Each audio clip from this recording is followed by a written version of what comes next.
Hi friends! Welcome back to Nischala's kitchen.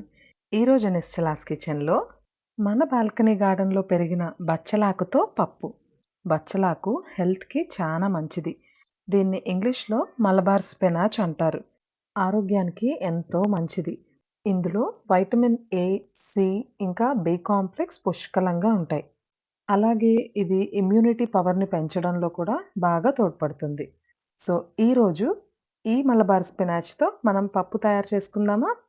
ఒక cup కందిపప్పుని కుక్కర్‌లో వేసుకొని 4, 5 సార్లు శుభ్రంగా వాష్ చేసుకొని, తర్వాత ఒక కప్ మలబార్ స్పినాచ్‌ని చిన్న చిన్న ముక్కలుగా కట్ చేసుకొని కుక్కర్‌లో వేసుకోవాలి.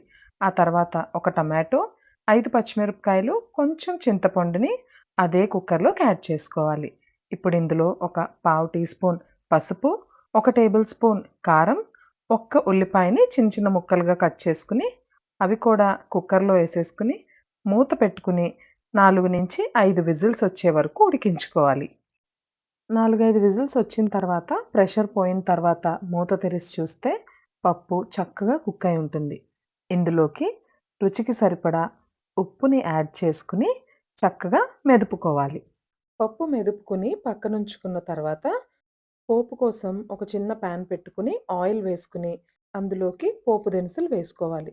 అవి కొంచెం వేగిన తర్వాత చిన్నగా కట్ చేసి ఉంచుకున్న ఉల్లిపాయ ముక్కలు వేసుకోవాలి. ఇక్కడ ఉల్లిపాయతో పాటు కొంతమంది వెల్లుల్లిపాయ కూడా వేసుకుంటారు. నేనైతే యాడ్ చేయట్లేదు.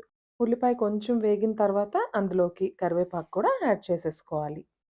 పోపులో ఉండే ఉల్లిపాయలు ఇలా ఎర్రగా వేగిన తర్వాత ఒక్క టీ స్పూన్ ఇంగువ వేసి ఒక్కసారి బాగా కలుపుకొని తర్వాత ఈ పోపుని మనం మెదిపి ఉంచుకున్న పప్పులోకి ట్రాన్స్ఫర్ చేసేసుకోవడమే. అంతే. ఎంతో హెల్తీ అండ్ రుచికరమైన బచ్చల కూర పప్పు రెడీ. మీరు కూడా ట్రై చేసి మీకెలా కుదిరిందో కామెంట్ సెక్షన్‌లో తెలియజేయండి. ఇంట్లో తినే ఆకుకూరల వరకు అయినా ఇంట్లో పండించుకుంటే ఎంతో హెల్తీ.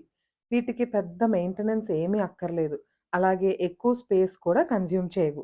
జస్ట్ కొంచెం మట్టి, కొంచెం ప్రేమ ఉంటే చాలు.